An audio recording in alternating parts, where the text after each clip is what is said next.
A new nationwide analysis from the National Council on Teacher Quality reveals a disconnect between the needs of the American teacher workforce and policies for paid parental leave.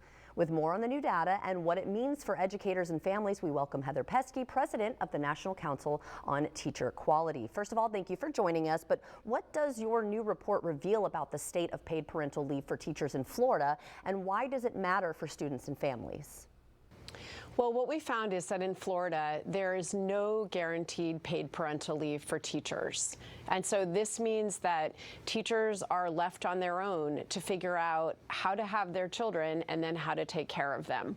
There's no access to guaranteed paid parental leave in Florida. And what we estimate is that in Florida, nearly 2,000 teachers are saying that they're leaving the profession because of personal reasons, some of which are likely because of the lack of paid parental leave.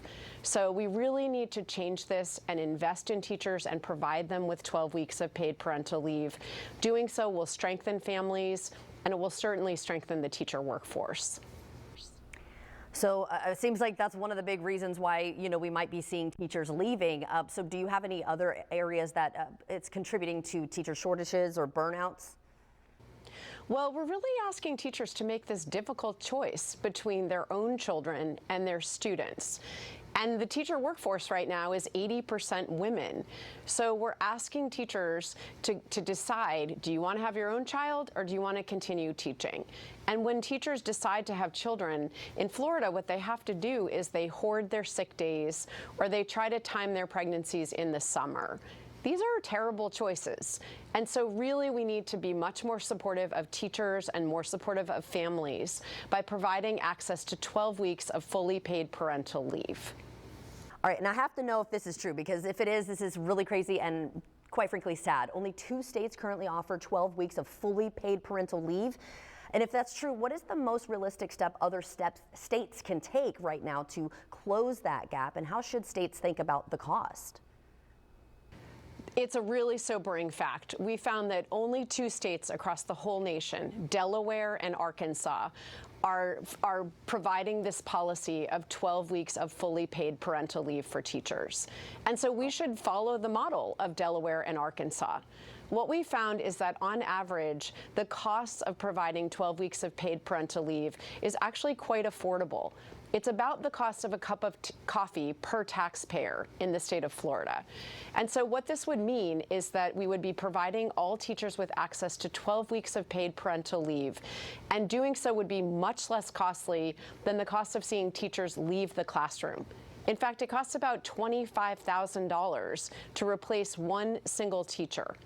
So we really need to follow the model of Delaware and Arkansas, and in Florida, provide all teachers with access to 12 weeks of paid parental leave. I agree. So why is it important that paid parental leave include also fathers and adoptive parents and other non-birthing parents? And what difference does that make for families and the teacher workforce? It makes a huge difference for families if fathers and adoptive parents and foster parents have access to paid parental leave.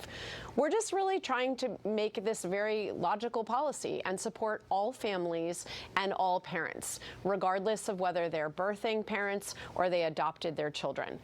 People who have been parents know it's a stressful and exciting time when you have a baby, and you really need the time to bond as a family and to take care of your child and to really sustain your family. So we're advocating for 12 weeks of paid parental leave for all parents. If we want a little bit more information on all of this, where can we go? You can find it on our website on the National Council on Teacher Quality, and that's nctq.org. Wonderful. Well, thank you so much for joining me. And yeah, I'm shocked by these statistics, but I'm glad we're kind of at least seeing a way out of this maybe. And hopefully with, more awareness and help like this from y'all, we can get that done. So thanks again. Thank you for your interest. I appreciate it. Of course. And everyone at home, if you would like to see this interview again, just head to First Coast News Plus.